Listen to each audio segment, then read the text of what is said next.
October থেকে সকাল 10টা থেকে আমাদের সহপাঠী ভাইরা তোমাদের মধ্যে থেকে আমি যদি বপরে নিয়ে যাই তো আজকে আমাদের অবহেলা করা হচ্ছে, তাই আমরা এখানে অনুষ্ঠানে বসেছি। আমাদের ক্লাসগুলো আমরা দ্রুত শুরু করতে চাই, আমরা আমাদের ক্যাম্পাসে ফিরে যেতে চাই। আমাদের এখন একটা দাবি যে আমরা ক্লাস করতে চাই। আমাদের থেকে জুনিয়ররা যারা তারা এখন তাদের শুরু হয়ে যাচ্ছে, কিন্তু এখন আমাদের ক্যাম্পাসে তাই আমাদের দাবি আমরা ক্লাস করতে চাই।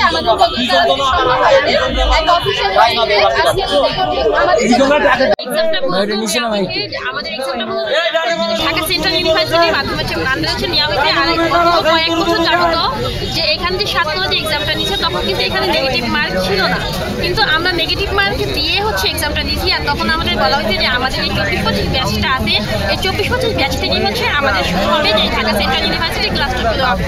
তো এই গেল, এরপর হচ্ছে আমাদের বিভিন্নভাবে কয়েকবার নোটিশ দেওয়া হয়েছে যে আমাদের বলা হয়েছে যে 30 তারিখের দিন কাগজপত্র জমা দিব, দিয়ে হচ্ছে ক্লাসটা ওই দিনই শুরু হবে।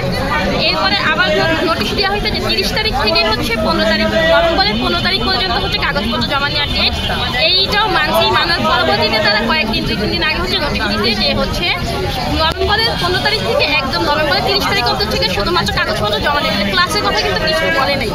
এরপরে যদি আমাদের এখন কাগজপত্র জমা নেওয়ার পরে হচ্ছে ভর্তি কার্যক্রমটা শেষ হবে, আবার পরবর্তীতে ক্লাসটা কখন নেবে? ডিসেম্বর মাসে নেবে, কিন্তু ডিসেম্বর মাসে সম্পূর্ণ বন্ধই থাকে। ডিসেম্বর মাসে দেখা যায় এই ছুটি সেই ছুটি এরকম করে অলরেডি 17-18 দিন চলে যায়। আবার তোমার হয়তো এমনিতে তো মাসে তো ক্লাসে 5 করে 20 দিন ক্লাসে, তার মধ্যে যদি 18-19 দিন চলে যাবে ক্লাসটা কখন?